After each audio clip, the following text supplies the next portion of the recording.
మీరు ఎంపీపీ ఉన్నప్పుడు చేసిన డెవలప్మెంట్ ఏంటి? ప్రభుత్వం తరఫున ఏం నిధులు రాలేదు. కేంద్ర ప్రభుత్వం తరఫున వచ్చిన 15th 14th ఫైనాన్స్ డబ్బులు మాత్రమే ఈరోజు గ్రామాలలో గ్రామ పంచాయతీల నిర్మాణం కానీ, లేకపోతే నర్సరీలు కానీ, లేకపోతే పార్కులు కానీ, ఇట్లా క్రీడా స్థలాలు కానీ, ఇవన్నీ కేంద్ర ప్రభుత్వం నిధులతోని కొన్ని రోడ్లు కానీ, కొన్ని డ్రైనేజీలు కానీ ఇట్లా నిర్మాణాలు చేసినాం. అంతేగాని రాష్ట్ర ప్రభుత్వం ద్వారా ఎటువంటి నిధులు రాలే.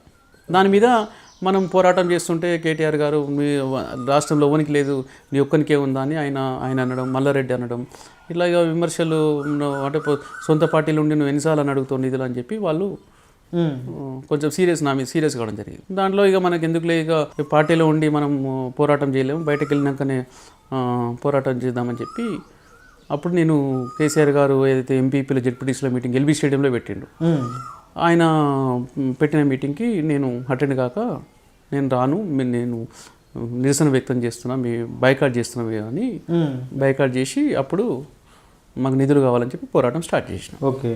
కానీ మీరు బీజేపీ పార్టీలో షార్ట్ టైంలోనే ఎమ్మెల్యే టికెట్ సంపాదించారు. 2023-24 ఎన్నికల్లో ఎమ్మెల్యే టికెట్ బీజేపీ పార్టీ తరఫున మిమ్మల్ని గుర్తించి ఇచ్చిరా, లేకపోతే బీజేపీ పార్టీ తరఫున నాకు టికెట్ కావాలని కొట్లాడిరా మీరు? లేదు, అట్లేం లేదు. నాతో పాటు సీనియర్ నాయకులందరూ కూడా 35 మంది అప్లికేషన్ ఇవ్వడం జరిగింది. దాంట్లో ఎవరు కేపబుల్, ఎవరన్నీ ప్రక్షాళన చేసిర్రు, వాళ్ళన్నీ అంటే సర్వేలు కూడా చేసుకుంటారు.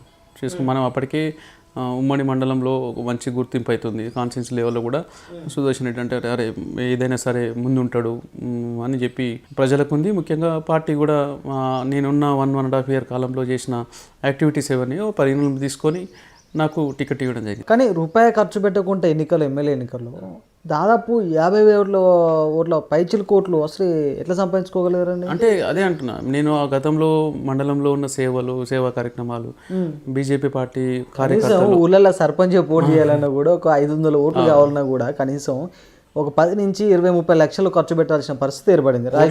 కోట్ల రూపాయలు అవుతున్నాయి. కానీ మీరు ఒక ఎమ్మెల్యేగా పోటీ చేసి జనాలకు రూపాయి పంచకుండా, మద్యం పంచకుండా అసలు ఎట్లా సాధ్యం 50,000 ఓట్లు సంపాదించడం?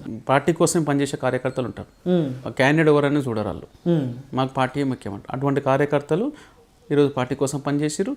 నేను నా ట్రస్ట్, నేను చేసిన సేవలు, నా వ్యక్తిగతంగా పరిచయం ఉన్న వాళ్ళు ఇక్కడ పూర్తి స్థాయిలో పనిచేయడం వల్ల ఈరోజు అన్ని ఓట్లు రావడం